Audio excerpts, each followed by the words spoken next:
여러분 안녕하십니까? 고수들의 초정밀 정치 해부쇼 여의도 너머TV 닭간다. 오늘 화요일에 경민정의 닭간다 시작을 해보도록 하겠습니다. 스튜디오에 지금 한숨과 긴박함과 그 열기가 오늘 오신 분들 중에서 제일 급하게 지금 방금 들어오신 분도 계시고 오늘 지금 469분 대기 중이신데 이 세 분 참 기대하신 분 많을 거예요. 일단 여러분 이분들 소개해드리기 전에 좋아요 좀 누르고 시작하시죠. 좋아요를 눌러주시면은 여러 곳에 또 알림도 뜨고 하니까 많은 분들이 이 프로그램 공유하실 수 있도록 함께 하실 수 있도록 여러분의 좋아요 지금 클릭을 부탁드리겠습니다. 좋습니다. 오늘 모신 세 분의 고수 이분들과 함께하는 날은 언제나 즐겁고 든든합니다. 한 분 한 분 소개해드리죠. 이동학 전 민주당 최고위원, 장해찬 전 국민의힘 최고위원, 이기인 개혁신당 사무총장 세 분 어서 오십시오. 안녕하세요. 특히 오늘 얼굴이 사색이 되어 들어오셨는데 이기인 사무총장 엄청 빨리 오셨네. 이 총장님이 여의도에서 업무 마치고 이쪽으로 오는데 차가 배터리가 나가서 퍼져서 긴급 출동 뭐 불러 타고 왔어요? 이미지 관리용 레이 타고 왔어요? 아니면은 몰래 타고 다니는 고급차 타고 왔어요? 그렇게 나와? 왜? 차 공개. 여긴 대놓고 못 타고 다니는데 뭐. 나는 숨기지 않아. 그래도 왜 이렇게 힘든 상황에서 낡은 차를 몰고 다니면서 이렇게 정치 활동한다 젊은 난 정치인의 그런 이미지. 줄 알았는데 예. 또 숨겨둔 고급 차가 와이프 차입니다. 와이프 차. 저것도 다 준비된 멘트야. 와이프 거라. 제가 이게 주차장에서 항상 차를 보잖아요. 네. 늘 이제 레이 타고 다니는데 예. 어느 날 고급 차가 한 대 있길래 아. 거기에 기인이 형이 올라가길래 네. 와 나 이제까지 속았다. 힘들게 정치한 청년 정치인 줄 와이프 알았는데 차라고. 그 고급 차를 타고 다니다니. 그 고급차는 누구 차인가요? 모르죠. 아내 차요, 아내 차.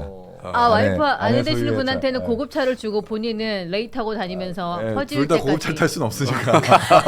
이거 내가 봤을 때 이거 이미지 관리야. 다. 가끔 일정이 어디 그 목표 지점. 박원순의 신발 떨어진 구두랑 이기인의 레이랑 뭐가 다른 거야 이게 도대체. 야, 그 얘기가 왜 나와? 너 진짜 이렇게 나올 거야. 근데 가끔 내가 와, 이렇게 나 목표 진짜 지점이 예찬이. 가는 지점이 같아가지고 좀 태워달라고 하면은 레이만 태워주는 거야. 그날만 내가 걸리는 거야. 고급차 탈 때는 약간 주차장 고급차는- 들어가는 자세부터 좀 달라. 레이 말고 아. 다른 세컨드 카는 아니 그러면 세컨드가 아니에요. 와이프 차요. 와이프. 세컨드가 더 좋아. 애기 때문에 와이프 차. 좀 오래된 거죠. 와이프 오래전에 구매한 거고요. 너무 구매도 비싼 아니에요. 차를 오래전에 차종을 억대로 공개하지 구매를 않겠어요? 했나 봐요. 아니. 그건 안 돼. 그 차는 언제 몰고 주로 출몰 하십니까? 거의 안 타는데요. 네. 와이프가 안 타는 날 그 차는 주로 방송국 안 올 때, 기자들 안 만날 때, 제가 허리가 많이 아플 때. 네. 이미지 관리 안 해도 될 때. 그렇지 않아. 어쨌든 배터리가 나가가지고 아침 네. 최고위하고 뭐 비고 끝나고 우리 현판식까지 하면서 근데 배터리가 나가는 거예요. 시동이 안 걸리는 거야. 예. 어떻게 해요? 그래서 긴급 출동을 불렀는데 25분 걸린다길래 큰일 났다. 대타를 요청 드려야 되나 했는데 예. 안 그래도 제작진 분께 또 도와주신다 그래가지고 예. 제작진 분께서 직접 가셔가지고 그 차를 가져오고 대박이다. 저는 택시 타고 먼저 왔습니다. 대박이다. 방송을 위해서 이 제작진 분들이 이렇게 장예찬이 산신성인하는 다 모습을 망쳐놨어 지금. 보면 예찬이가 다 망쳐놨어. 그러니까 숨 좀 돌리실 겸 저는 귤 좀 정치권의 까드세요. 가식과 위선을 용납할 수 없는 사람이기 때문에. 다 대놓고 좀 다 해야지. 대놓고 오늘 하잖아요. 이렇게 아침에 놀래서 고생하고 오신 분한테 정말 잘한다 다들. 또 이제 그 헐레벌떡이 다 사라졌잖아. 당황과 어떤 감놀라가. 예, 당혹감으로 물들어버린 스튜디오입니다. 저게 이것까지 이야기한다고. 예, 이러면서 이제 굉장히 저는 감사드리려고 했는데 여지가 없네요. 네. 제가 세컨카 이게 예를 차근차근 들어보니. 복수할 게 많아요. 제가 전당대회 때 이기인한테 호되게 당한 게 있기 때문에 차근차근 아니야, 복수할 것도 하나씩 그래요. 정립하는 것도 이제 풀어가는 겁니다. 예, 이런 식으로 정치도 사람도 다 까고 보는 방송 다 깐다. 이 귤도 좀 까드시죠. 이미 까드신 분이 계시고 목마르니까 귤 좀 까드시고 지금 목마른자. 장혜찬 최고위원님은 귤은 별로 선호하지 않으십니까? 네, 저 이거는 색깔이 좀 마음에 안 드네요. 아니야 색깔이 덜 익은 게 아니라 이건 이거- 씹어줘야지 그러면. 예, 풍경이 다른 얘는 거예요. 시퍼래도 되게 맛있어요. 달고 맛있어요. 근데 속 안에 있는 요새까지 제가 씹어줘야 되는 거야. 이 파리 이거 되게 잘하잖아요. 네. 예. 근데 저는 진짜 영혼이 있는 사람이라 내 눈에 이렇게 확 와닿아야 돼. 일단 모든 걸 비주얼적으로. 다 막 이렇게 할 수는 없잖아. 그러니까 귤은 어때야 내 눈에 와닿는 저는 그 귤에. 주황 색깔 좋아요. 주황색. 주황 색깔 정말 색주. 잘 이게- 익은. 아, 이쪽으로 통합하는 거야? 그게 또 그렇게 되는 거야. 파란색은요, 파란색. 파란색 귤이 있어요? 파란색 우리 귤 있죠. 이거 약간 귤 얘기할 땐 귤 얘기해야 되는데 귤 얘기까지 정치로 가버리니까. 속 까면은 주황색이야 이거. 아 그래요. 근데 이거 하우스 귤인 줄 알았는데 예. 이거 그냥 노지입니다. 노지에서 그냥 키웠대요. 노지 귤이고요. 이게 지금 이거는 약간 좀 이런 색은 좀 새그라울 것 같지 않아? 아니 달고? 진짜 맛있어요. 근데 안 지금 나는 시다니까. 새그라운 거 별로 안 좋아해서. 작정을 근데 되게 했구나. 달아. 작정을 했어. 이게 딱 10월 달에만 나온다면서요. 이게 지금 노지 극조생귤에서 귤이. 한 달만 딱 나오는 한 달 거예요. 나온 귤이라면서요. 어디 되게- 제주도예요? 달다. 네, 이게 지금 제주도. 매우 달다. 매우 산지가 달아요. 표기는 안 어떻게 되어 맛이 있는데 이렇게 정말로 달지, 맛있네. 매년 이 딱 시기만 보면은 기다리는. 약간 실 것 같잖아. 아 제주에서 왔어요. 네. 제주산입니다. 제주에서 온 올해 첫 번째 극조생귤 5kg인데 야 5kg 2만 원 박스 하나가 맛있다 이거. 19,900원이요. 너무 놀랐어요. 이게 무료 배송이라서 야 달아. 이거는 몇 박스씩 이렇게 주위에 선물을 좀 하셔도 좋을 것 같다입니다. 음. 제주 노을님 요즘 노랗게 익은 건 착색제를 입힌 거라고 장해찬 최고위원님 그런 얘기를 또 해주시네요. Not bad. 야 너는 수세적으로 그게 아니라 아이고, 건데. 긍정적으로 좀 해줘. 아니 그러니까 나쁘지 않다고. 아, 나는 이 귤을 별로 안 좋아하는 사람도 not bad니까. 소년이님 근데 청귤 그 샤인 맞나요? 머스켓은 진짜 맛있었잖아. 솜결님 이런 색이 더 달다. 네, 이런 댓글도 올라오고 있고요. 드셔보십시오. 장해찬 최고는 워낙 까칠한 성격이라서 조금 좀 덜 까칠한 두 분은 아주 잘 드시고 계시고. 제가 명절 전에 네. 우리 저 쓰레기센터 같이 활동하는 동료들한테 선물을 하려고 이제 샤인머스켓 맛있으니까. 네. 그건 진짜 맛있어. 그때 몇 이거를 박스를 싹- 구매하셨더라고요. 네, 보니까. 제가 이렇게 딱 해가지고 싹 보냈는데 네. 이게 그랬어. 스팸인 줄 알고 주소 등록을 안 한 거야 이 어머, 사람들이. 어머, 어머. 카톡처럼 선물하기 보냈는데. 네, 네. 예. 그래갖고 여기서 또 전화를 했나 봐. 근데 또 전화번호가 핸드폰 번호가 아니고 뭐 1호 뭐 이런 번호니까 대표번호. 예. 또 이게 스팸인 줄 알고 또 안 받은 거야. 이거 아하. 선물하기가 정말 어려웠어요. 예. 그리고 제가 직접 다 전화해가지고 맞습니다. 스팸 아닙니다. 이거 스팸 아니니까 이거 주소 등록해라. 아니 보통은 받을 분들한테 주소를 물어보죠. 그렇지. 그래가지고 그 주소를 형이 살 때 기입하는 아니 근데 거죠. 어떻게 되냐면 여기가 이렇게 되면 전화번호만 누르면 그 전화번호로 주소를 입력할 수 있게 네, 문자가 가요. 선물하기 서비스가 있어요. 네. 그거 하셨는데 아마 네. 그래서 저희가 대량 주문을 원하시는 분은 전화번호 불러드리는데 2박스부터 대량 주문이 되겠네요. 그럼 전화번호로 미리 말씀하셔가지고 그렇게 하시는 방법도 그렇게 해갖고 있겠는데. 그 일단 시스템이 직원분이 조금 그렇습니다. 전화해도 안 받고 막 이러니까 결국 아. 제가 다 전화하고 이랬는데 직원분이 그럼 이거 주소 입력 안 하면 취소해야 된다고 막 그러시더라고요. 아니 근데 팔아주려고 일부러 이렇게 한 건데 이거 또 네. 취소하면 좀 그렇잖아요. 예, 그래서 일일이 또 전화하셨군요. 네, 또 직원분이 또 고맙습니다. 엄청 친절하셔가지고 예. 네, 이동학 네. 최고위원이 반한 샤인머스켓에 이어서 오늘 그건 진짜 맛있었어요. 극조 귤 얘기하고 있잖아 지금. 귤도 맛있어. 귤도 맛있어. 그거는 이제 퍼펙트. 이건 나배드. 나빼드. 이거는 점입가 한번 드셔보세요. 점입가 언양 들어가고 불고기는 난 언양 불고기 그것도 아직도 안 먹었어요. 맛있다는 지금 얼려놨어. 댓글 많았어요. 왜 저 그러세요? 지금 박인수님은 귤 정말 싸다고 다른 유튜브에서 5kg에 39,800원에 팔고 있다. 아, 예, 진짜요? 이것만으로도 19,800원. 반값이네. 반값이 안 되네. 네, 그렇죠. 19,800원. 한번 드셔보십시오. 정말 맛있고요. 자, 지금 저희 여의도몰에 들어오시면은 주문하실 수가 있습니다. 여러분도 맛있는 귤 이 10월 아름다운 계절에 귤 까드시면서 닭간다도 보도록 하겠습니다. 고수 세 분 모시고 본격적인 정치해보시죠 들어가 보도록 하겠습니다. 첫 번째 이슈는요. 국감 쇼츠 경쟁 제작 현장으로 가보도록 하겠습니다. 제가 실수했나요? 아수라장이 된 국감 첫날인데 이분들이 각 위원들이 쇼츠를 제작하고도 남을 정도의 자극적인 행동과 언사를 통해서 아주 초토화가 돼서 국민들께서 이걸 보시면서 얼마나 마음이 불편하셨을까 그런 생각이 들었습니다. 2025년 국정감사가 시작됐죠. 눈살 찌푸리게 하는 행동들이 참 많았는데 자 어떤 장면이 가장 최악이었는지 우리 뭐 이거는 랭킹이 정해져 있는 거 아니에요? 그러니까. 정해져 있나요? 그 최 누구냐 무소속. 최혁진. 민주당이 배치 달아준 사람이잖아요. 네. 비례대표 공천으로. 네. 그 도요토미 히데요시 사진과 조이데 대법원장 사진 합성해서. 그렇죠. 저거는 제 주변에 약간 저 뒤에? 아 오른쪽 위에 뭐야? 누구야 저기는? 그거는 모르겠어. 그분 아니야? 법원행정처장? 근데 아무튼 저거는 정말 보시니까 어땠어요? 역겨워요. 역겹고 음. 저런 인간이 국회의원이라는 게 자괴감이 들고 저런 인간한테 배지를 달아준 민주당의 비례 공천이 정말 문제가 많았다라는 게 다시금 느껴지고 그러니까요. 저거는 정상적인 법사위였다면 위원장이 아마 제재했을 겁니다. 경고 주거나. 네. 저분은 비례 소속당이었다고요? 기본소득당인데 그게 기본소득당에서 이제 비례를 달고 민주당의 그렇죠. 시민연합에서 비례대표 당선권에 오른 거니까. 저분은 심지어 당선되고 나서 민주당에 남으려고 그랬잖아요. 네, 그래서 다시 돌아가지 이제 않고. 기본소득당 뒤통수 치고 이제 무소속으로 남아 있는 건데. 그런데 민주당에서 거부를 했어. 일단은 네. 뭐 그 정도 상황인데요. 네. 아 근데 진짜 역겨워요 정말. 이거는 전반적으로 뭐 미디어 환경의 변화 때문에 네. 굳이 뭐 민주당이나 최혁진 의원뿐만이 아니라 네. 국민의힘 의원들도 마찬가지잖아요. 그렇기 때문에 이 미디어 환경에 대한 부분에 대한 검토가 좀 있어야 될 것 같고 그리고 어제 저도 이제 저 장면은 좀 이렇게 솔직히 물을 눈살이 찬다고? 찌푸려졌어요. 네. 저도 지금 말씀하신 대로 저렇게까지 하는 게 과연 득점에 도움이 될까? 어차피 국민 인식을 놓고 싸우는 게임이잖아요. 우리가 사법 처리를 확 할 수 있는 것도 아니고 네. 뭔가 근거를 가지고 문제 제기하고 오히려 저런 모습 속에서 저는 과거에 이탄희 의원이 그립더라고요. 어떤 점이 생각이 났어요? 그러니까 조목조목 논리적으로 실제로 그 근거를 갖고 혹은 근거가 없다 하더라도 국민 인식 속에서 그 논리를 가지고 공감대 형성해 내는 거 그런 거 자체가 지금 약간 실종된 거 아닌가? 근데 이번 그런 생각이 국감에서 좀 들었어요. 근거를 가지고 질문하는 국회의원 찾기 어렵던데. 네, 그래서 이탄희 의원이 많이 그립다 그런 생각을 했고 그럼 지금 현재 민주당 거꾸로 의원들한테 좀 실망하셨다는 말씀. 네, 그리고 거죠? 그래도 좀 질의가 명품이었다라고 생각할 만한 분이 계셨는데 지금 박균택 의원. 어떤 박균택 의원이 네. 조희대 대법관 혹은 천대엽 이 뭐죠?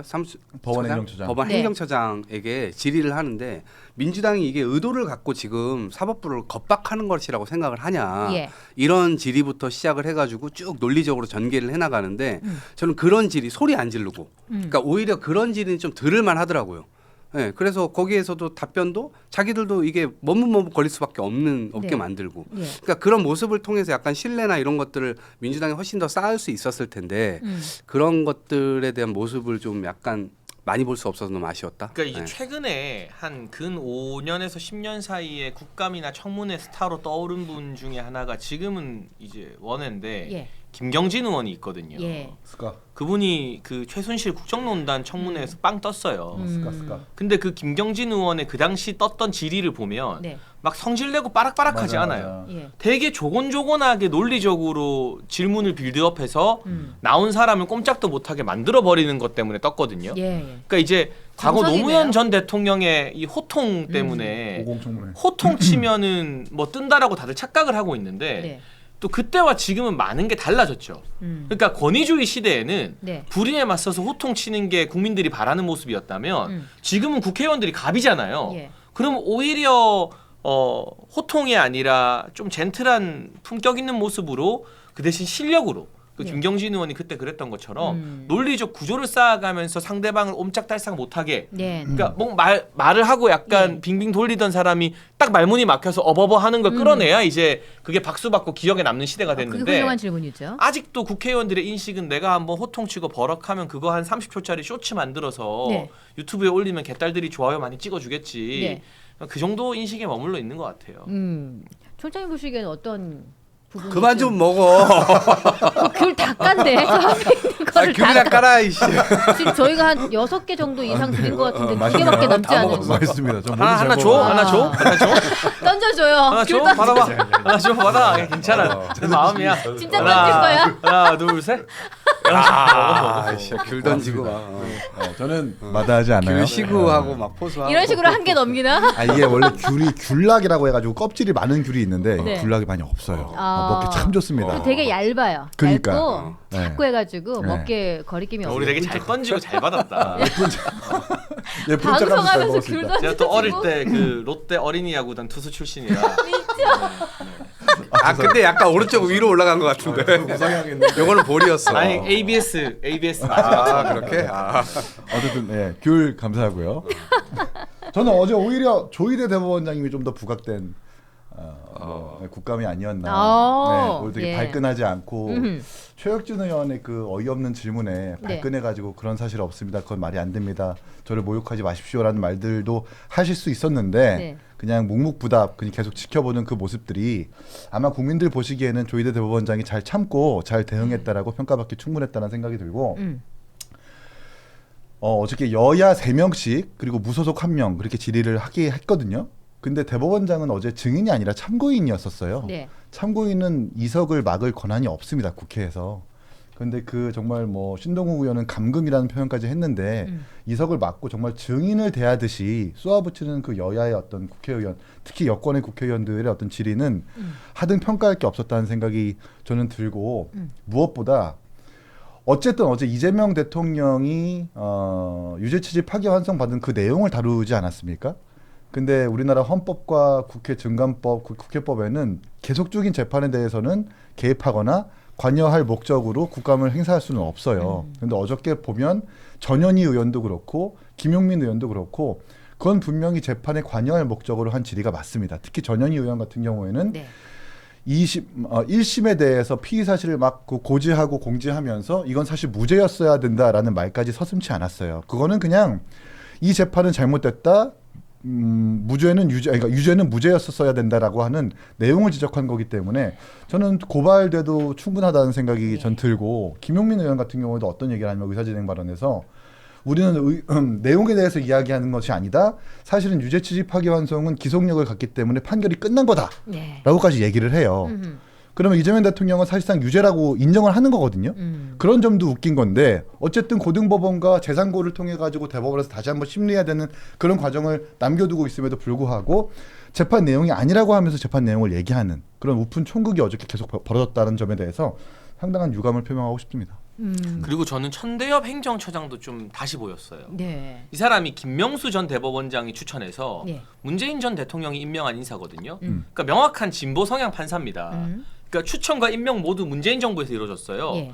근데 추미애한테 뭐라고 말했냐면 삼권 분립은 우리가 초등학교 들어갈 때 배우는 거다. 맞아요. 그러니까 조희대 대법원장 이석을 허가해 달라. 네. 그러니까 이거는 아주 점잖게 김명수 문재인 체제의 대법관마저도 너네 지금 초등학생 수준만도 못하다.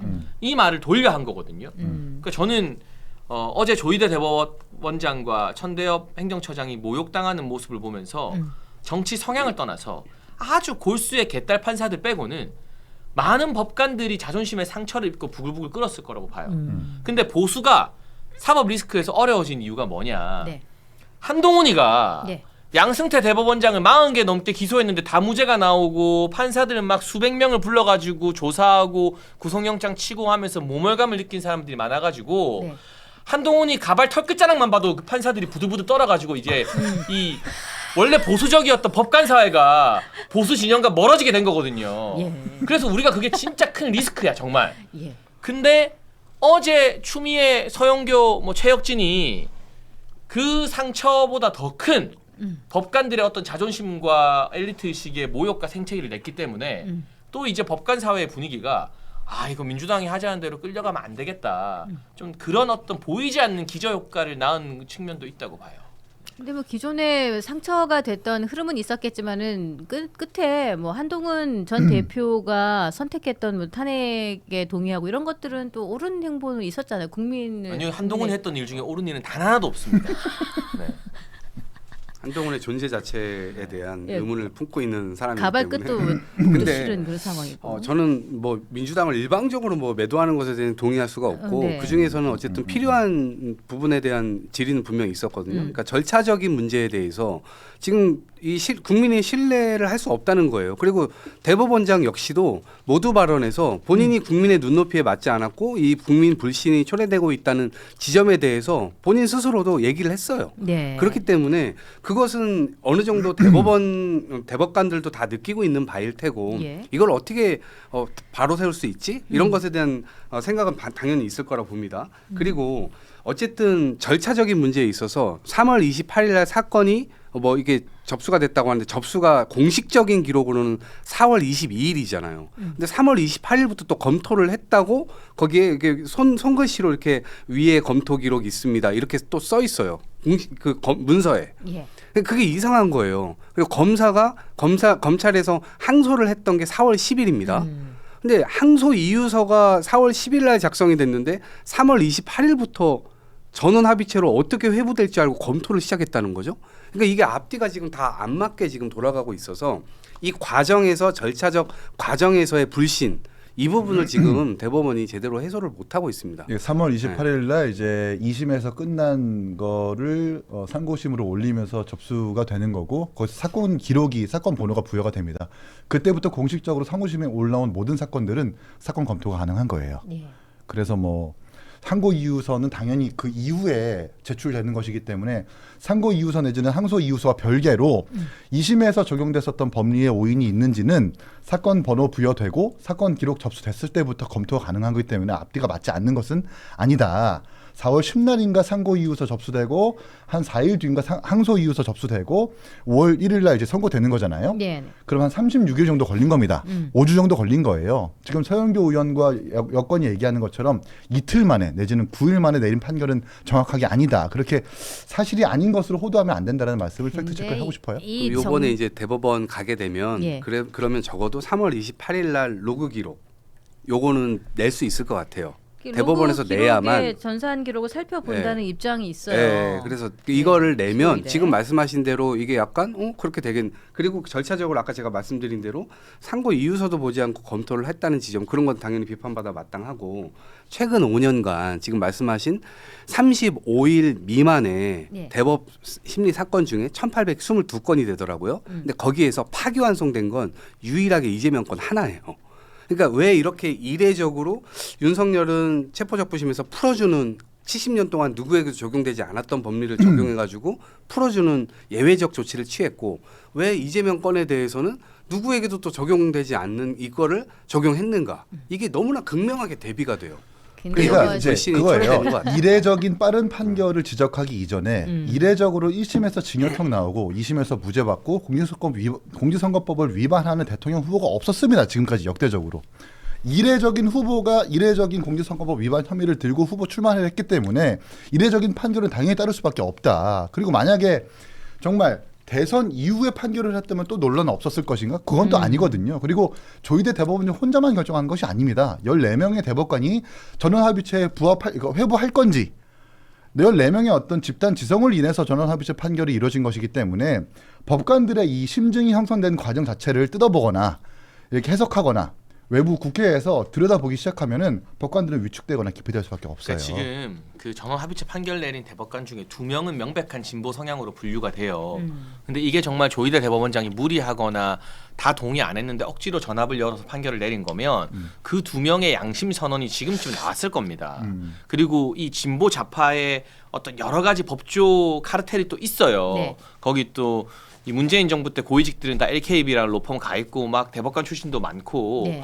너네 한마디만 해라 비공식적으로 그러면 뉴스 때리고 막 난리 날 준비 다 있을 거예요. 근데 그 진보 성향 2명마저도 조희대 대법원장이 한 거에 대해서 이견이 없어요. 큰 이견이 없으니까 가만히 있는 거예요. 그러니까 이거는 민주당이 할 말이 없는 상황이고 1심이 이례적으로 633 원칙을 어기고 2년 넘게 끌어진 그 부분이 굉장히 이례적인 거지 633 원칙에 맞게 대법원 판결이 나온 거 처음에 이제 선고기일 잡혔을 때 민주당에서 다 환호했어요. 이건 100% 무죄다.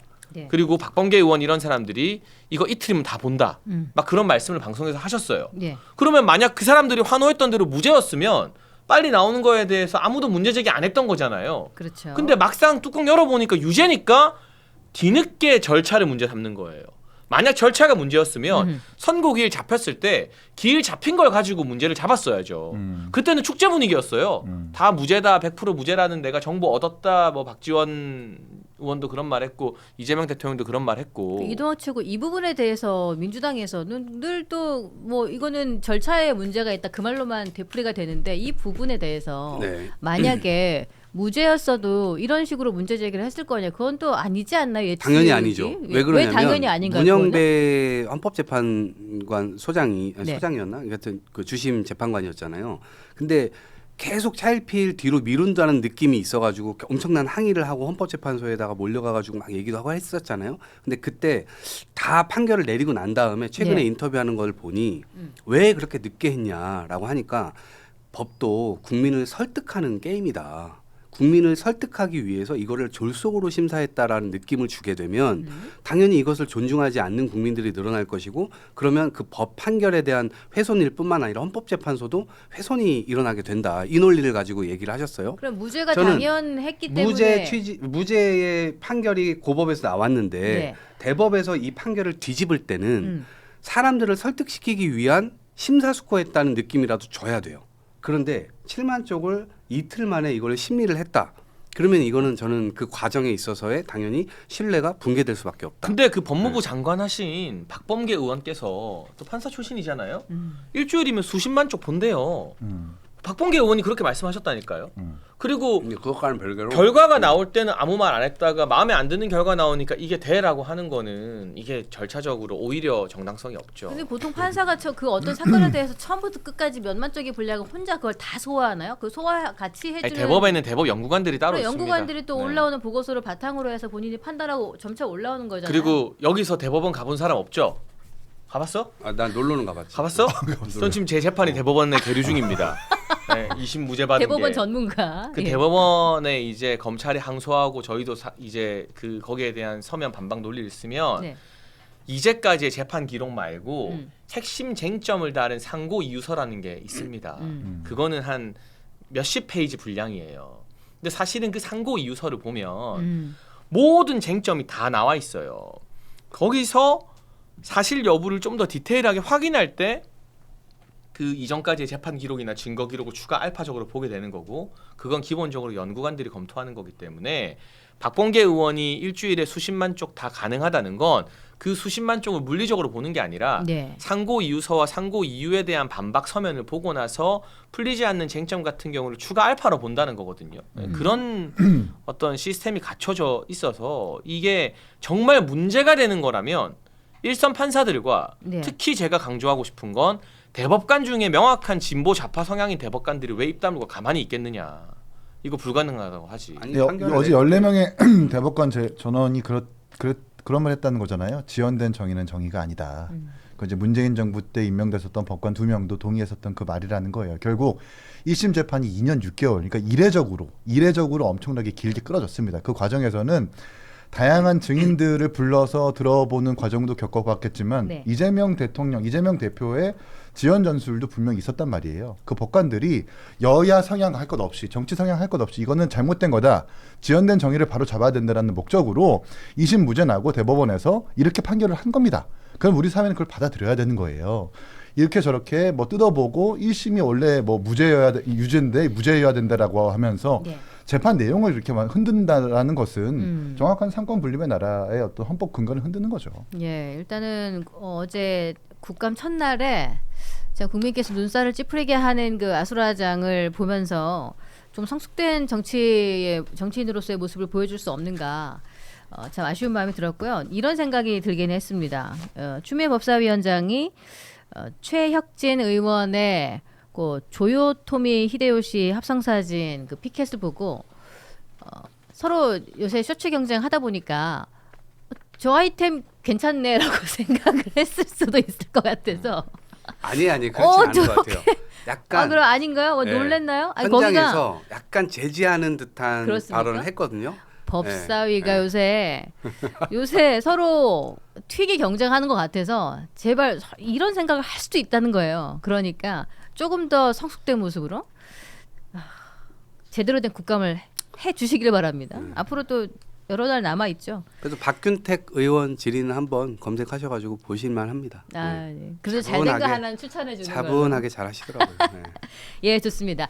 자, 두 번째 이슈 넘어가 보도록 하겠습니다. 또 국감 얘기 다른 차원의 얘기를 좀 해볼까 하는데 국감을 앞두고 많은 기업인들이 그 재벌들을 증인으로 채택을 하잖아요. 근데 이분들이 해외로 나가 있는 그래서 출석하지 못한다라는 이야기를 했는데 민주당 정청래 대표와 김병기 원내대표 등 민주당 지도부가 상임위 간사단에 이렇게 얘기했어요. 야당 시절처럼 기업인에 대한 마구잡이 증인 신청하지 말자.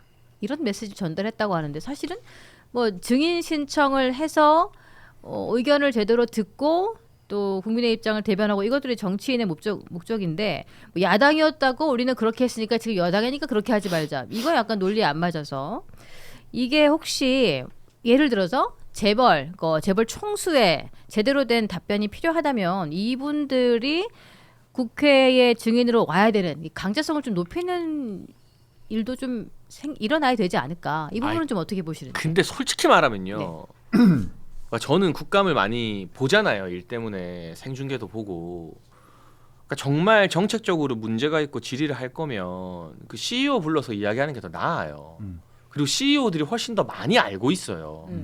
근데 이제 총수를 부르는 건 네. 제가 총수 편드는 게 아니라 네.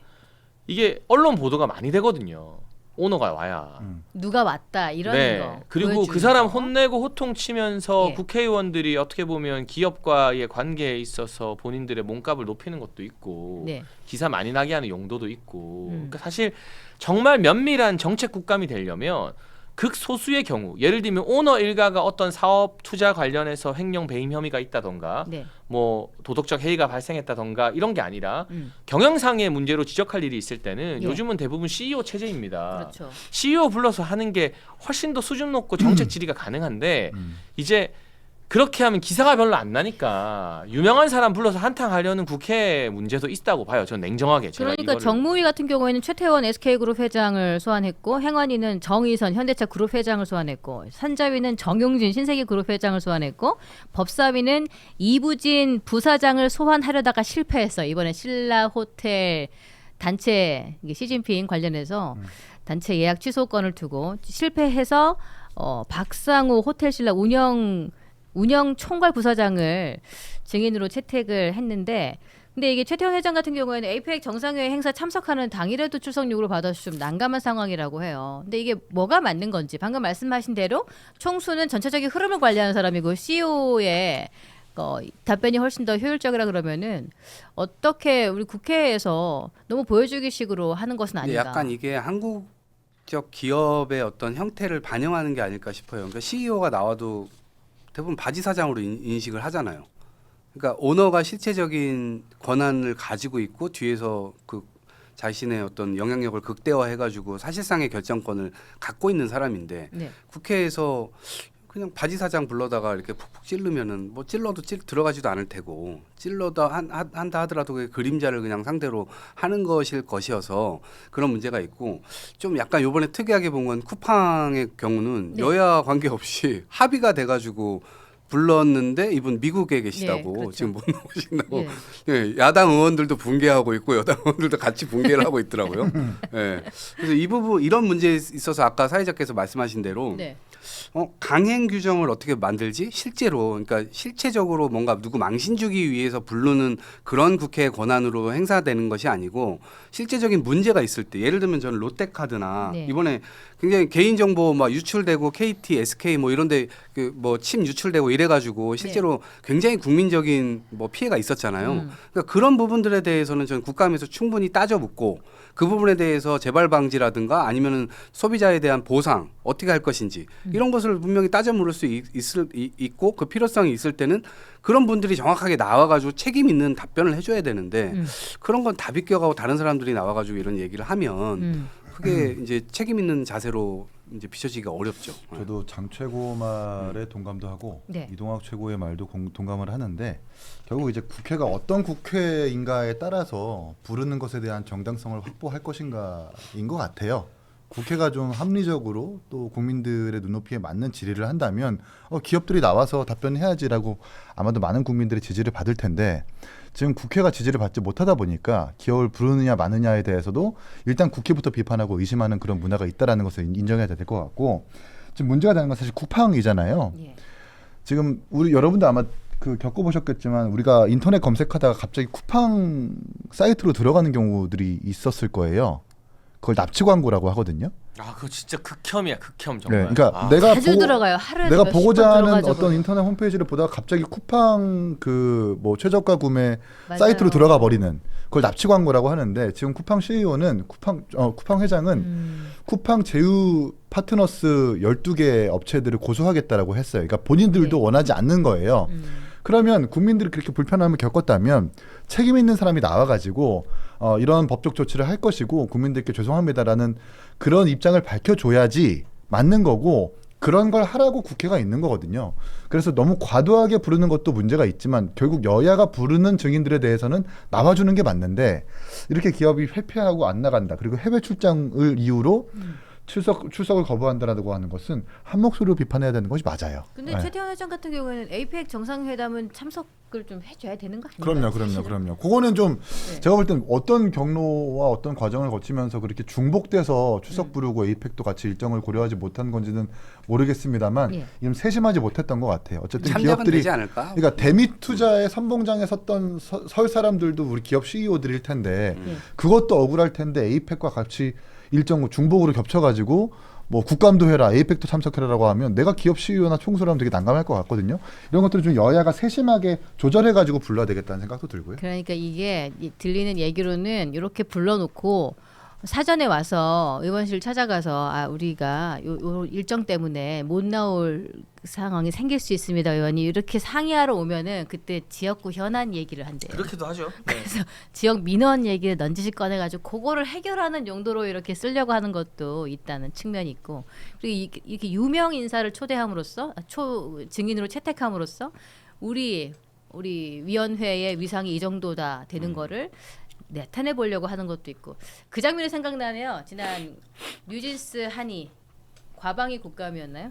최민희 위원장이 뉴진스 한의를 증인으로 부르면서 입구까지 나가가지고 뉴진스 한의를 이렇게 휴대폰 폰카로 이렇게 사진을 뭐 한 거야? 그게 정말. 엉거주춤 사진을 찍고 있는 모습. 자기 상임위도 아니었는데 심지어. 근데 저는 요걸 보면서 그 위원장으로서 좀 품위가 손상이 될 수 있겠다 그 생각을 언뜻 했는데 민주당 인사하고 얘기해 보니까 아니 본인이 연예인 좋아하는 거 어떤 자기도 팬의 입장으로 한 거를 왜 그러냐 이런 식의 얘기를 해서 여러 가지 의견이 분분합니다만 어쨌든 그 증인의 이름을 가지고 그 위원회의 위상을 나타내 보려고 하는 건 아닌지 조금 아쉬운 측면이 있어 보입니다.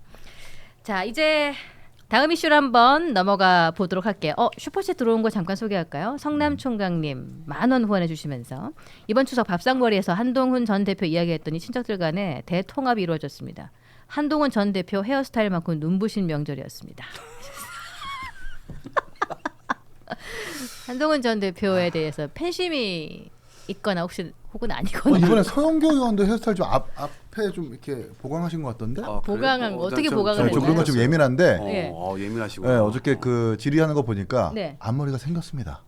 갑자기 생긴 거는 근데 약간 색깔 톤이 달라요. 예. 뒷머리와 앞머리가 다른 거 컨설팅 보니까 받으셨나 약간 좀 보네요. 보강을 하신 것 같아요. 헤어 보강과 컨설팅 무슨 차이인가요? 네. 아니 이제 대외적으로 어쨌든 큰 선거 이제 또 나가신다고 선언까지 해버리셨고 네. 서울시장 나가신다고 하셨으니까 전체적인 뭐 이제 외형 이런 네. 것들도 컨설팅을 받으시겠죠. 항상 이렇게 서울시장 방도를 메고. 예. 서울시장은 어떠한 외형을 갖춰야 되는 걸까요? 글쎄요 국민들에게 호감도와 어떤 신뢰도 이런 예. 것들을 근데 그 높이기 박주민 위한 사진 그런 거 봤어? 아닐까요? 정말 막 입으로 뽀뽀하고 있는 듯한 막 그 이렇게 사진. 흑백 진짜. 사진. 못 봤네요. 찾아보고 싶다. 다이어트에 도움되는 봐야지. 사진이에요. 박주민 의원님이 그 김상욱 의원과 영상이 봐야지. 공개되기도 했는데 네. 그 원래는 약간 머리를 뭘 하셨나 봐요. 심으셨나 뭘 했나 그래서 네. 좀 풍성해지셨거든요. 예. 그걸 보니까 약간 좀 자신감이 생기신 것 같은지 그런 사진도 찍으시는 것 같더라고요. 저 옛날 근데 사진만 검색이 돼서. 국민의힘은 잠깐 곁다리로 세자면 네. 오세훈, 나경원이라는 걸출한 서울시장 후보 2명 다 네. 뭐 정치인이 외모가 꼭 중요한 건 아니지만 외모면으로는 탑티어잖아요. 남녀에서. 집중하죠. 그거는 다 인정하잖아. 그럼. 근데 박주민, 서영교, 전현희 뭐 일단은 그 외적 이미지로는 국민의힘 후보들이 압살하고 들어간다. 그러면은 뭐죠? 서울시장은 잘생기고 예뻐야 됩니까? 아니, 그게 이제 뭐 외모 평가 어드밴티지가 있다는 거죠. 아니, 뭐 어드밴티지가. 서민적인 어떤 호감도가 높은데 민주당 후보들이 서민적인. 이게 이제 뭐 다 매력이 다른 거지. 이게 결국 매력이에요, 매력. 매력을 뭐 매력을 잘생기고 드러나는 예쁘고를 떠나서 매력이 있는 거, 호감이 있어 보이는 게 되게 중요한데 근데 과연 일단은 있어 보이는가? 지금 법사위에서 서영교 의원이 오버하는 것도 서울시장 나가겠다고 해서인데 그분은 딴 걸 떠나서 목소리 교정을 좀 받으셔야 된다. 그러니까요. 자꾸 막 이러잖아 막. 아니 근데 그거는 뭐야? 대선 태어날 게임 때부터- 아니에요? 마이크가 없어도 이분 이게 말이 말하는 돼요? 거는 잘 들려요. 그렇게 말했잖아요. 이거는 전달력이 좋은 서영교 거지. 성대모사. 네. 전달력이 좋은 거죠. 네. 서영교 의원 성대모사를 그렇게 하면 될까요? 네네. 그러니까 시종일관 톤이 높으면 되게 피곤해요. 아 그 끓는 소리가 진짜 듣기 싫어요. 그거는 상대방이 너무 패부를 찌르니까 싫은 이게 거고. 국회의원도 사실 뭐 연예인 것 같아가지고 예. 컨설팅 받으셔야 돼요 그런 거.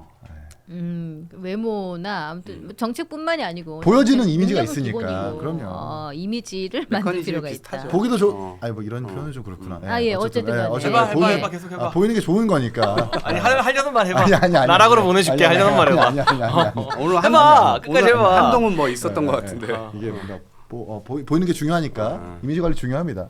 근데 이제 이동학 최고처럼만 생겨도 진보 진영에서는 탑 티어지. 아 그럼요. 맑고 그럼요. 깨끗한 이미지잖아. 얼마나 좋아요. 그래서 이 탑티어가 되다 보니까 견제해서 아무것도 주지 않나요? 나는 약간 진보 관상이 아니야. 진보 관성이 아니야. 진보가 보수 관상이 보수 관상. 여기서 수염 좀 기르고 눈빛이 좀 더 어두침침하고 욕망이 막 이 눈에 들거려야 되는데 너무 맑아. 수염조차 안 나. 뉴스공장 생각나는데. 동학이 형 그 셔츠 입고 머리 올리고 연설할 때 죽였거든요. 그 그래. 이미지 돌아와야 그러니까 됩니다. 실제로는 진짜 험난한 삶을 살았는데 예. 관상은 너무 곱게 자란 도련님 관상이잖아. 맞아, 저는 맞아. 영종도 바다의 손수 이 정장 차림으로 들어갈 때 감동받았잖아요. 진보 관상이 확 아니야. 반해버렸지. 진짜 물 네. 빠지고 공천 못 받고. 계속 물에 빠져주세요. 네. 네. 물만 빠지고 공천도. 아 못 원래 받고. 시리즈가 또 몇 개 있었는데 너무 빨리 떨어지는 바람에 공개를 못했어요. 다음 시리즈 힌트만 조금 줘봐요. 뭐 할 쓰레기죠, 건데? 쓰레기. 쓰레기 더미 속으로 들어갑니까? 네, 그거는 공개하지 않고 아. 아주 또 재밌는 영상들이 여러 개 있었는데 네. 너무 빨리 지금 떨어져서. 아주 오해를 살 만한 슈퍼챗이 왔어요. 데이빗 팡님 4만 원 후원해 주시면서 오. 경민정의 남자 이기인 총장 나오셨다고. 아, 왜? 네, 아, 경민정의 남자라 할 정도로 경민정 대변인이 유명하지가 않아요, 여러분. 네. 그렇게 얘기해야 돼? 이인의 그렇게 여자 얘기해야 돼? 경민정이라면 뭐 그런 값도 할 수 있지만 여러분 네. 그 제가 항상 개혁신당 당원들한테 주문하는 건 현실 인식이 좀 덜 돼 있다. 이거. 제가 되게 좋아하고 지지해주고 막 하지만 너무 이 지역적 이 이너서클 안에서 너무 붕 떠 있다. 순간 생각해봤어요. 그렇지 않다. 저는 제가 여기 MC 고정이라 생각했는데 네. 이분들 세 분 고정이고 제가 바뀔 수도 있겠다는 생각을 그거를 했어요. 이제 알았다고요? 그거를? 네. 아, 이제 4만 원 주시면서 예찬님, 동학님 커피 한 잔 네 분 같이 하세요 했는데 예찬님 빼야 되겠습니다. 아 예, 너무 거슬려요. 저는 목에 칼이 들어와도 할 만합니다. 지구인님은 경민정님이 정치인 중에 가장 예쁘다는 이런 옳은 말씀. 네, 하트 눌러주고 싶네. 눌러야지. 슈퍼챗도 안 주시면서 그런 얘기 하셨나요? 네, 갑자기 채팅창이 멈춰버렸습니다. 1319명 어서 오십시오. 많이 벌었네요. 어서 오십시오. 오랜만에 네, 가지고. 감사합니다. 1300명. 의욕주 늘어납니다. 우리가 처음으로 1300명을 넘었던 시점이 이 세 분이 나올 때였어요. 닭간다가 네. 우리 이제 2000명을 유지는 동점 하고 있네요. 넘어보자고요. 2000명 그러니까요. 동점 넘어보자고요. 맞아. 네. 이게 아까 이기인 총장님 차 퍼졌다고 연락 왔을 때 너무 덜컥 가슴이 내려앉았어요. 다른 분을 보내겠다고 이렇게 얘기하길래 아니 차 필요 없고 본인이 오라. 그렇지. 와라. 누구? 갑자기 성열이요? 아니 우리 그렇게 또 얘기하면 대변인, 그것도 어떡해. 밋밋해지지. 성현이 밋밋해져. 방송 있고 어. 우리 대변인 정의한 대변인이라고 참 예. 마스크도 좋고 말도 잘하는 친구가 아니 있습니다. 누구를 갑자기 지목해버리면 제가 네. 그분이 안 된다고 한 우리 닭간다에서 좀 난감하잖아요. 어쨌든 예. 그 좋은 친구들이 있어요. 여하튼 뭐 네. 이기인 총장님 오시길 꼭 바랬다는 예, 그 말씀 성열이 형은 전해드립니다. 사석이 더 재밌더라. 네. 방송은 좀 노잼인데 얼마 전에 이제 여러 사람들과 자리를 한번 했는데 네.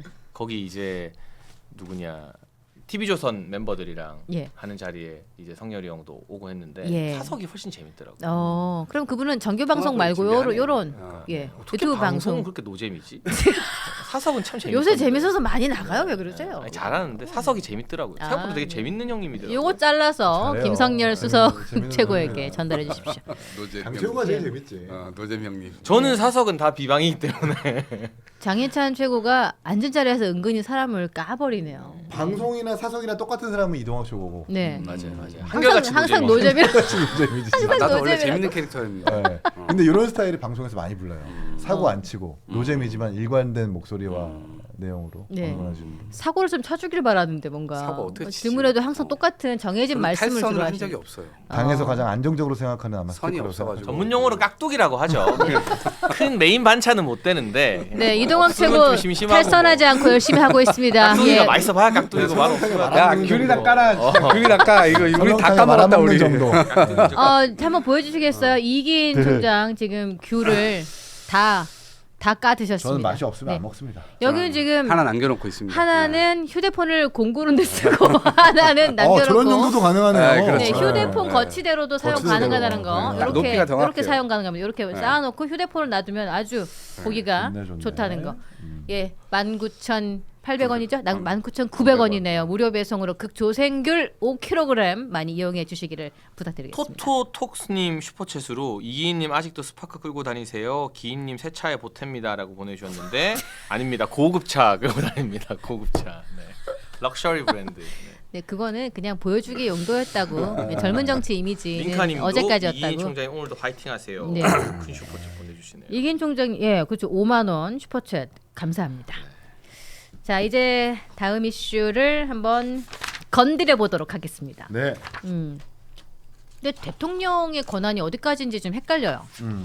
대통령이 수사 이렇게 해라, 이 수사할 때 이 사람 넣어라 이런 말을 해도 되는 건지 이게 법조인이면 충분히 아실 법도 한데 지금 세관 마약 수사 외압 의혹 관련해서 엄정 수사 지시하면서 임문정 검사장에게 백혜룡 경정을 합류시키라는 명령을 내리기까지 하면서 아주 파문이 좀 일고 있죠. 요거 어떻게 보시는지. 이거는 문제될 게 없어요. 대통령의 권한이 아니라 직권남용이란 말이 얘기가 나오니까. 예를 들면 압수수색을 해라 마라, 네. 혹은 누구를 집어서 수사를 해라 마라 이렇게 얘기를 하면은 그거는 이 수사 지휘나 이렇게 오해받을 수가 있는데 그런 문제가 될 수 있겠죠. 근데 네. 엄정 수사 지시하고 이렇게 해가지고 수사팀 보강하자고 하는 게 네. 이거는 저는 약간 억지로 간다는 느낌이 좀 있고 더더군다나 이 마약 사건의 경우는 굉장히 큰 건이에요. 거의 300kg가 지금 국내에 들어왔다는 그 얘기가 있는 것인데 그 이전에 이미 몸에다가 말레이시아에 들어올 때 몸에다 다 붙이고 들어왔는데 인천공항에서 세관원들이 왔다 갔다 하는 그 엑스레이도 없는 곳으로 그 사람들을 빼줬다는 거 아닙니까? 예. 수사를 하다가 외압이 들어와가지고 그걸 멈출 수밖에 없었고 공중분해된 사건이에요. 네. 그렇기 때문에 이 부분에 대해서는 엄중하게 당연히 해결을 해야 되는 것이고 당시에 인천지검장이었던 뭐 이 심우정 검찰총장 네. 이후에 검찰총장이 됐고요. 당시 법무부 장관이었던 한동훈 법무부 장관. 그 다음에 결국 이것이 윤석열, 김건희 일가의 어떤 마약 사업으로까지 지금 의혹이 있는 상태입니다. 네. 그렇기 때문에 이 부분에 대해서는 분명하게 아니 어떻게 해서 마약 수십 킬로를 들고 들어오는데 대한민국 세관에서 안 걸릴 수가 있지? 근데 그거를 법무부 장관을 거치고 이야기를 해야 되는 거라는 거죠. 절차상에 좀 오류가 있지 않나 이 얘기를 하는 저는 건데. 이 정도 톤이면 대통령께서 충분히 의지를 보여주셔도 된다 이렇게 보죠. 네. 만약 윤석열 대통령이 그렇게 했었어도 충분히 가능한 비판을 거라고. 했겠죠. 네. 비판은 지금 야당 비판하듯이 비판을 했겠죠. 근데 실체적으로 저는 그것이 문제되지는 않을 거다. 그럼 이렇게 대놓고 보는 그런 거죠. 말을 할 수 있다. 자, 이게 좋냐 그런데 보시기에. 검찰청법 8조에는 네. 법무부 장관은 검찰 사무의 최고 감독자로서 일반적으로 검사를 지휘 감독하고 구체적 사건에 대하여는 검찰총장만을 지휘 감독한다. 그러니까 법무부 장관이 구체적 사건에 개입하지 못하도록 하기 위해서 이런 조항을 만든 거거든요. 대통령도 마찬가지인 거예요. 만약에 그 마약 지시 그리고 백혜룡 그 경찰의 어떤 합수부인가요? 그 편입 지시를 법무부 장관을 통해서 했습니다라고 냈으면 몰라요. 그런데 뭔가 마치 법무부 장관이 검찰총장한테 지시하는 것 같은 그런 어떤 업무 지시를 대통령이 그냥 일반적인 메시지로 낸다라는 것은 당연히 법리적으로 논란의 거리가 있습니다. 그리고 만약에 진영을 바꿔서 생각을 해봤을 때 윤석열 대통령이 이런 식으로만 수사를 지시를 했다고 생각을 해보세요. 민주당이 가만히 있지 않았을 겁니다. 권한 남용이다. 법령을 오인해가지고 권한을 남용한 것이라고 분명히 들고 일어났을 거기 때문에 같은 잣대로 좀 임해줬으면 좋겠다는 생각이 먼저 드네요. 네. 그러면은 이게 거치지 않고 한 것 이런 부분에 대해서 그러면은 혹시 이준석 대표는 이렇게 말했어요. 이 대통령께서 윤처럼 외롭고 조급하신 듯 욱해서 수사 개입을 했다 이런 말을 하기도 하는데 혹시 대통령 입장에서는 이 사안이 지금 좀 많이 시급하거나 또는 제대로 잘 처리가 되지 않는 것 같으니까 그런 것을 표면적으로 좀 표출하기 위해서 그랬던 거라고 볼 수도 있는 건가요? 뭐 저희에 있는 사정까지 저희가 헤아릴 수는 없겠습니다만 저희가 좀 담백하게 정치적 수사 같은 걸 곁들이지 말고 이 대통령이 했었던 지시만 보면 논란이 있을 수밖에 없어요. 지시 권한이 없습니다. 대통령은 법무부 장관을 통해서만 검찰총장을 지휘해야 되는 거고 그것도 구체적 사건에 대해서는 개입해서는 안 된다는 것들이 네. 법리적인 조항으로 근거돼 있는 거예요. 그런데 그렇게 보시고. 그리고 또 백혜룡 경정 같은 경우에는 네. 이 합류시키겠다라고 하는 그 단체에 합류하지 않겠다고도 말을 했어요. 그러니까 대통령은 합류시키겠다고 말을 하는데 백혜룡 경정은 합류 않겠다라고 얘기를 한 거예요. 그건 뭐예요 도대체? 예. 이게 뭡니까? 대통령은 대내외적으로 백혜룡 경정한테 마약 제대로 수사하라고 합류하라고 지시했지만 백혜룡 경정은 거기는 불법 단체니까 안 하겠다. 이게 봉숭아 학당 같은 이야기인 거예요. 대통령의 지시도 논란거리가 많지만 대통령의 지시를 받은 백혜룡 경정도 그걸 이행하지 않는 거거든요. 이거는 지시를 하는 사람도 지시를 받는 사람도 문제가 될 수 있기 때문에 이거는 한 번쯤 점검해봐야 될 어떤 제도적 문제가 아닌가 하는 생각이 듭니다. 지금 백혜룡 경정 말씀하셔서 그런데 백혜룡 경정 이야기를 직접 이 대통령이 지시 사안에 포함을 시키다 보니까 한동훈 전 대표가 또 요 틈을 타서 메시지를 내고 있어요. 만약에 세관 마약 수사 관여 의혹 관련해서 본인에게 제기되고 있는 이 사안이 자기가 만약에 직접 관여한 거라면 정치 그만둘 거다 이런 얘기가 있는데 장해찬 최고 어떻게 들으셨어요? 네가 정치를 그만두건 말건 우리는 관심이 없어. 네 정치 이미 끝났는데 뭘 그걸 걸어. 판돈을 걸려면은 뭔가 이게 의미 있는 걸 걸고 와야지. 아 지금 치킨 배달도 아무것도 하고 없는 있고 사람. 노력하고 그렇잖아요. 있는데 왜 그래요? 네, 이거 뭐 귤 껍질 가지고 뭐 도박기처럼 끼겠다는 말이 돼요 이게? 택다리 소리를 하고 앉아있어. 그리고 그렇게 뭐 걸어라 하는데 당무감사 당원 게시판은 왜 안 거냐 너는. 이라고 제가 이 유튜버 한동훈 씨에게 말해주고 싶습니다. 아, 네. 이게 근데 백혜룡 씨 관련해 가지고는 이분이 마약 수사를 덮었다고 거짓말을 반복해서 제가 직접 형사 고소하고 민사상 손해배상도 청구한 사람이라 뭐 이런 식의 뭐 설명도 어쩌라고. 있고. 그러니까 유튜버가 뭐 고소도 하고 뭐 하겠죠. 근데 뭐 저는 일개 유튜버의 말에 큰 관심이 없고요. 그러니까 아싸 이때다 싶어서 관심 좀 끌어보여지라고 하는데 아, 그 정도다. 그 지난번 SBS 나왔을 때는 이진숙 위원장한테 묻히고 네. 이번에 채널A 나오고 막 이 이야기 하니까 조희대 대법원장한테 묻히고 그러니까 뭐래도 묻히거든요. 예. 그리고 당에서 아무도 지금 한동훈 편드는 메시지가 안 나오잖아요. 예. 특검에 피의자 됐다 뭐 백혜룡 마약이 어쩌다 하는데 그냥 다들 아웃 오브 안중이에요. 관심이 없어요. 그러니까 예. 뭐 그게 딱 지금 한동훈의 위치인 것 같아요. 그러니까 본인은 되게 억울하다고 이야기할 수 있겠죠. 그러나 수사기관을 탓하는 것으로 잠시 국민들과 당원들의 눈을 돌릴 수는 있을 겁니다. 그런데 결국에는 출석해서 질문을 받을 거고 지난번에 윤상현 의원도 뭐 조사받으면서 아침에 들어갔다가 밤늦게 나오고 되게 힘들어하는 표정도 우리가 많이 봤잖아요. 아마도 그런 상황이 한동훈 대표에게도 초래될 수 있으니까 수사 대비를 잘 하셔야 되겠다는 말씀을 드립니다. 예. 라고 한동훈 대표계의 패널이 이준석 대표를 향해서 그렇게 말씀하셨었거든요. 예. 그대로 돌려드린다는 말씀을 드립니다. 포토라인 세워야지. 근데 장해찬 최고 입장에서는 한동훈 대표가 좀 정치인도 아닌 유튜버가 뭐 이런 얘기 하냐 싶지만 국힘 원로들께서 장동혁 대표에게 쓴소리를 했죠. 유승민, 이준석, 한동훈과 함께 못할 이유 없다. 함께 나아가라. 그러니까 그거는 이제 정의화 전 의장이 의례적으로 한 말씀 하신 건데요. 정치 그만두신 지 오래됐잖아요. 그러니까 그리고 이게 뭐 큰 의미 있는 만남은 아니에요. 당 지도부 새로 바뀌면 어른들 모시고 밥 한 끼 먹는 건데 다른 이야기를 하신 원로도 있고요. 무엇보다 이분들은 한동훈한테 안 당해본 분들이잖아요. 그러니까 그냥 어르신들의 지나가는 덕담 정도지. 우리가 명절에 가서 어르신들이 야 너 뭐 결혼은 했냐, 애는 낳았냐, 취업은 했냐, 그 집은 정도 샀냐, 조언으로 뭐 보시는 했다고 해서 겁니까? 바로 집도 사고 뭐 제가 코인에 뭐 투자하겠습니다. 뭐 내일이라도 아기를 낳을까요? 뭐 이러지 않잖아요. 그냥 예, 제 잘 하겠습니다 하는 거잖아요. 그런데 어르신들께서 의례적인 그동안 이야기예요. 정치 역사화를 함께 읽어오면서 지금 정치는 하루가 급변하고 있기 때문에 이분들이 그리고 사실은 원로 대접 받는 것만으로도 감사해야 될 뿐이에요. 그래도 옳은 말씀하시는 게 윤호개인 같은 낡은 아젠다와 결별하라고 그거는 했는데 이제 그건 옳은 어떻게 말씀이라기보다는 일방의 주장이죠. 보십니까? 그런 옳은 말씀이라고 결별할 앵커가 필요 진단하는 없다고 보시는 거는 거예요? 그 앵커로서의 말씀은 아니죠. 어. 앵커는 그렇게 말하면 안 되죠. 그런 의견이 있다는 네, 그런 의견이 있다는 거죠. 저는 예. 뭐 그 의견에 대해서 예를 들면 국민의힘이 다양한 보수 진영의 목소리를 다 품고 가야 된다. 근데 어쨌거나 미래적인 메시지가 아젠다가 돼야 된다라는 의견을 가지고 있는데 뭐 정의화 전 의장이 말했다고 해서 다 옳은 말은 아니죠. 이분들이 보수가 망하고 어려울 때 뒷방에서 뭐 했습니까? 그건 뒷방에서 구경이나 했잖아요. 특히 김영호 전 의장 같은 경우는 아예 공천 말아먹은 총선 패배의 주역이기도 한데 솔직히 말하면 무슨 자격으로 원로 대접을 받는지 잘 근데 모르겠습니다. 저는 이준석 대표와 저희는 당이 달라졌으니까 여기에 이제 한때 바뀔 논리는 아닌 것 같고요. 다만 이제 한동훈 대표가 지금 당 내에서 비토 심리가 강하잖아요. 그러면서 오히려 유승민 대표에 대한 공간은 넓어지지 않았을까. 유승민 대표가 지금 뭐 당 내에서 장동혁 대표를 향해서 혹은 지도부를 향해서 비판적인 메시지를 내는 것도 아니고 결국 국민의힘에서도 외연 확장이라는 그 과제를 해결해야 될 텐데 한동훈 대표는 비토 심리가 좀 강하고 유승민 대표를 뭐 차기 어떤 지방선거에서 주자로 쓸 수 있는 건 아닐까라는 뭐 짐작도 해보고요. 근데 이제 유승민 전 대표도 네. 정치 동력이 상실된 게 정치인은 한 번 져도 다음 선거에도 또 나오고 또 나오고 또 나오고 해야 돼요. 선거 피하면 정치인이 아니죠. 근데 이분은 경기도지사 경선에서 뭐 김은혜 의원한테 졌다, 뭐 억울하다, 열받는다 알겠어요. 근데 그 뒤에 전당대회나 이런 기회가 있을 때 다 안 나왔잖아요.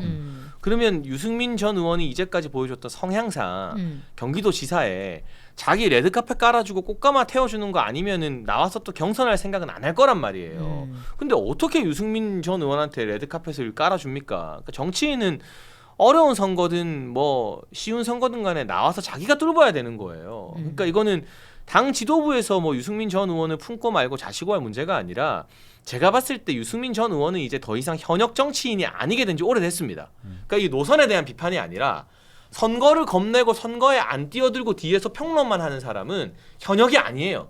그냥 은퇴한 평론가인 거예요. 그러니까 그거를 본인이 깨고 내가 이번에 깨지더라도 경선부터 뛰겠다 하면 그거를 뭐 컷오프 시키거나 그러진 않겠죠. 근데 그거는 본인 몫인 거지. 누가 뭐 이 중요한 선거에서 그 큰 후보인 지자체장 후보를 알아서 전략 공천해주고 단수 공천해주고 이럴 걸 기대하면 안 되는 거죠. 그거는.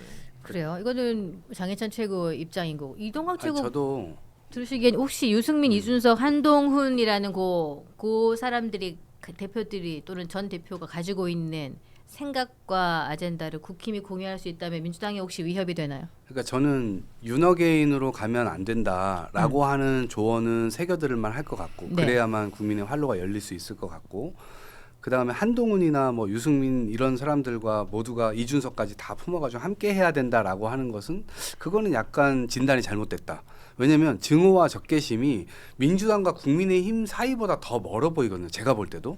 그리고 한동훈 대표의 경우는 제가 볼 때는 확실하게 이쪽으로 설 거면 확실하게 서야 되는데 그게 아니라 계속 눈치 보는 듯한 모습을 저희 민주당 입장에서의 시각은 그렇게 보여요. 네. 그래서 딱히 국힘의 어떤 지지를 받는 것도 아니고 본인을 지지해 줄 사람들도 아닌데 그 부분에 대해서 본인이 세웠던 원칙을 자꾸 형용화시키고 내가 이 입장을 다시 한번 내면 저 사람들로 하여금 또 린치를 당하겠지. 그래서 그런 눈치를 보면서 실제로 본인이 세웠던 원칙마저도 형용화시키고 있는 모습으로 보여요. 네. 지난번에 특검 나오라고 했을 때 사실은 나갔어야 되죠. 정치적으로. 근데 또 린치 당할까봐 눈치 보면서 안 나간 거 아니에요. 그러니까 그런 차원에서 제가 볼 때는 한동훈 대표는 앞으로의 어떤 행보나 이런 것들이 증오와 적개심 내부 안에서 일어나고 있는 이 부분에 대해서 네. 별로 활로가 안 보여요. 그러니까 이게 뭐 제가 이런 말하면 또 저희 지지자들이 저한테 막 뭐라 하는데 그 사람들이랑 같이 해야 된다 안 된다가 아니라 정치적으로 네. 오철석 하잖아요. 예. 그러니까 오세훈, 안철수, 이준석은 내가 좋아하고 싫어하고를 떠나서 살아있는 카드예요. 어쨌든 정치인이고. 네. 그러니까 그 정치인이라는 게 지금 현역이나 아니다가 아니라 다음 선거에서 얼마든지 뭐가 됐든 출마가 늘 가능한 사람인 거야. 그러니까 내가 좋든 싫든 살아있는 카드야. 그걸 부정하면 이제 혼자 망상해서 정치하는 거고 저는 오철석을 싫어하는 우리 당원들도 되게 공감해요. 네. 근데 아무튼 이거는 살아있는 변수라는 거죠. 예. 근데 유승민, 한동훈은 이미 정치권에서 이 사람들한테 손을 내미느니 많이 할 이게 변수 자체가 아니라는 거예요. 그러니까 정치적 동력이 이미 다 꺼져 있는 게 저는 냉정하고 객관적인 분석이라고 보기 때문에 예. 크게 의미 있는 원로들의 이야기는 아닌 것 같아요. 지금 윤호개인 자체가 민주당을 정조준하는 겁니다. 아리아최님은 이렇게 보고 계시고 일단 국힘 원로들께서 장동혁 현 국힘 대표에게 쓴소리를 했던 그 아이템 이슈를 좀 살펴봤고요. 지금 극조생귤 주문율이 매우 높은 상태인데 우리 역시 세 분이 나오시니까 왜 깜짝 놀라? 저 의외라는 그 표정 뭐죠? 이 맛있는 걸 많이 드셔놓고서 아니 맛있긴 맛있는데 요거 네. 하나 남아 있는데 요거 저 탐나네요. 아니 거치대로 네. 주시는 것도 하나 남아요. 여기 다 드시고 없어요. 네. 이긴 최고는 순삭했고 네. 장해찬 최고는 조금 까탈스러운 하나 입맛이지만 먹었습니다. 그래도 근데 예, 괜찮습니다. 괜찮다. 죽지 않았어요. 이동은 나빼들 했잖아. 이동학 최고도 예, 드시고 계시고. 아 마지막 하나 먹어야겠네요. 예, 제가 여기 앞에 쌓아놓은 것도 좀 챙겨드리도록 할게요. 여기 극조생귤 이게 지금 이 시기에만 나오는 건데요. 5kg에 19,900원인데 가격이 너무 저렴해서 근데 맛이 영어에서 나빼드가 어떨까? 나쁜 표현이 아니야. 이거 되게 괜찮다라는. 그러니까 이런 게 있어요. 수습하지 그래서 마. 그거 어떤 분이 맛있어? 이렇게 물으면은 맛있어 이런 대답이 오겠지만 어때? 나쁘지 먹을만해? 않아. 이러면은 나쁘지 않아. 맛없지 않아. 먹을만해 이런데 그러니까 이게 그게 점수가 맛있어는 뭐 8, 90점 이상이면 먹을만해는 한 30점 정도라는 거야. 아 그리고 어떻게 말하냐에 경상도에서 원래 따라서. 뭐 나쁘지 않다, 괜찮다 이런 표현을 많이 써서 어. 나빼드 정도. 경상도에서 그래요? 나쁘지 않은 표현 예, 써요? 갑자기 경상도 예, 취향까지 넘어갔습니다. 막 좋다, 맛있다, 막 이런 알겠습니다. 풍부한 예. 표현을 잘 안 쓰니까. 그래요. 맛있다. 11시 30분인데 요 얘기 잠깐만 하고 가면 안 돼? 그럼 바빠요? 한 2분 드릴게요. 2분? 2분 될까? 요 얘기 끝으로 요거만. 그래서 지금 요거 네이버에서 여의도몰 검색하셔서 들어가실 수 있어요. 네이버 검색창에 여의도몰 검색하셔서 들어가시면은 저희 극조생귤 구매하실 수 있습니다. 선택해 주시고요. 이기인 총장님 당장 귤 주세요. 아리아추님. 아이 배불러요. 이 캐나다 많이 달러인가요? 먹었어요. 우와 10달러. 와. 감사합니다. 감사합니다. 와. 귤값 보내주셨네. 네. 이기인 총장 오늘 어. 차 퍼져서도 꼭 와야 되는 아, 이유가 캐나다 어디셔요? 캐나다 가고 싶다. 그러네. 그러니까 캐나다- 아리아체님은 댓글 보면 네. 조금 약간 전통 보수 성향이거든요. 네. 근데 그런 분도 또 이기인 총장 응원하면서 슈퍼챗에 쏘는 걸 보면 그러네요. 우리가 진짜 어려운 길을 가지만 네. 다양한 색채의 어떤 예. 시청자들이 모이고 있는 요 것 멘트 같아서 좋다. 긍정적인 요거 것 좋아요. 같아요. 예. 아까 참 댓글에 방송 잘해. 지나가서 누군지는 지금 언급이 안 되는데 장혜찬 작가님, 장혜찬 작가님 정치를 멈추고 나서 훨씬 더 똑똑해졌다. 근데 여러분이 착각하는 게 이게 다 안 정치예요. 멈췄는데? 방송 나와서 메시지 내고 정치인 논평하고 기사 내고 하는 게 언젠가 또 정치예요. 정치고도 출마하는 날이 올 거고. 당장 또- 지금 귤을 주라고. 아이고. 10달러 원내에 들어가면 또 과거에 또 폼이 돌아올 겁니다. 네. 자꾸 그렇게 말하지 마. 일단 들어가고 생각하자고 그거는. 알았어, 예. 알았어요. 잠깐 우리 요거 짧게 단답식으로만이라도 잠깐만 하고 가요. 네. 조국 비대위원장이 드디어 사과를 했어요. 음. 드디어 사과를 했어. 조선일보가 인터뷰를 했는데 이런 입시 비리 관련해서 너무 미안하다. 그런 기회가 없는 청년들께 특히 죄송하다. 음. 아니, 근데 기회가 이- 없는 청년들께 이 사과가 일단 거짓말이에요. 음. 그 어떤 인턴 측면에서? 기회를 자녀들에게 줘서 미안하다 했거든요. 근데 조작이죠. 원래. 인턴 기회를 준 게 아니라 인턴을 안 했어. 특히 그 광안리에 있는 그 아쿠아 팰리스 호텔은 제가 아는 곳이거든요. 예. 제가 거기 오너 형님이랑 되게 친해요. 예. 저희 수영구 광안리에 있는 거라. 전혀 와서 한 적이 없다. 한 적이 없어요. 그러니까 안 한 걸 했다고 조작하고 크리스마스에 이벤트로 뭐 손님들한테 칭찬을 받았대.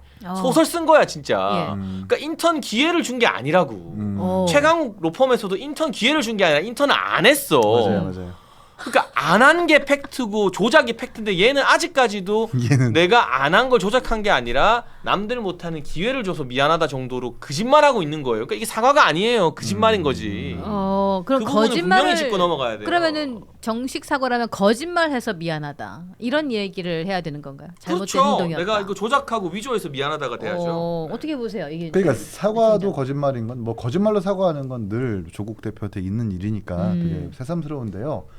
이 조선일보랑 인터뷰했다라는 걸 우리가 주목해야 된다.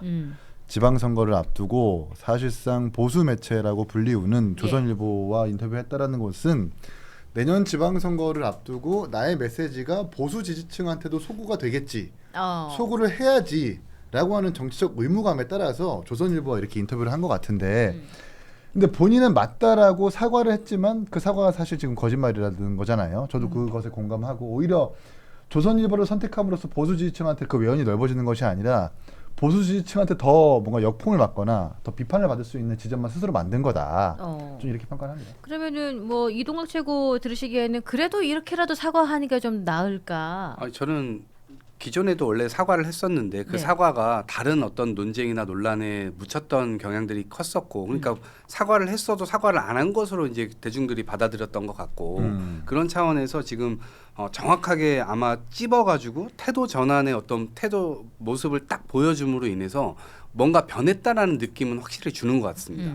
그리고 보수 매체와도 인터뷰를 했다는 것 자체도 뭔가 전환한다는 느낌을 확 줘요. 네. 네, 그래서 앞으로 뭐 지방선거를 앞두고 민주당과는 뭐 호남에서도 경쟁을 하고 그다음에 일부 수도권이나 이런 데서는 뭐 야권 통합이라든가 뭐 이런 후보 단일화 이런 예. 것들에 대한 전략이 있겠지만 네. 그거에 대한 포석으로는 나쁘지 않다. 이거 납배드? 납배드. 예, 이 정도라도 하는 게 그래도 그렇죠, 그렇죠. 다행이다라는 입장을. 시사점을 이 분명히 주는 것 같습니다. 귤맛이 납배드인데 조국 대표의 조선일보 사과가 납배드라고 그렇게 귤에 대한 하셨어요. 모욕이에요. 아니, 아까 이건 귤에 대한 이거 모욕입니다. 귤 되게 맛있는데 아까 왜 그러지? 납배시라고 그랬고 납뱃 이렇게 얘기했고 나는 납배드 이렇게 얘기했어. 한국식 극조생 귤에 대한 발음으로. 모욕이에요. 예, 요거는 맛있어요. 요거는 그레이트. 영어로는 조국의 인터뷰를 이제 불시시라고 하죠. 네.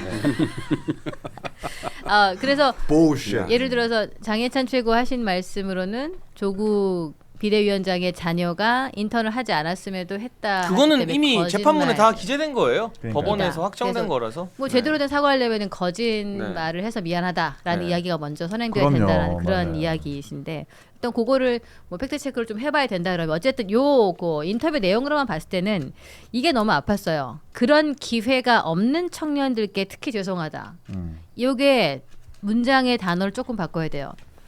기회를 빼앗아서 죄송하다. 그렇죠. 예를 들어서 어떤 사력을 다해서 인턴을 해서 내가 따낼 수 있는 뭔가가 있었다면 그 인턴을 하고 싶었던 청년들이 있을 거 아니에요. 그 기회를 나의 잘못된 판단으로 인해 빼앗아서 미안하다. 이런 얘기를 해야 되지 않나. 그런 생각을 하면서 이게 너무 아팠어요. 여기서 탈락된 사람이 있을 거 아니야. 그렇죠. 네, 탈락된- 조민 때문에 탈락된 사람이 조민으로 있고. 인해 탈락된 그 청년 누구인지는 몰라도 대한민국 그 청년들에게 특히 미안하다. 혹시 이게 거짓말을 한 거였다면은 더 씻을 수 없는 잘못이 되겠죠. 여하튼 아주 좀 아픈 문구였습니다.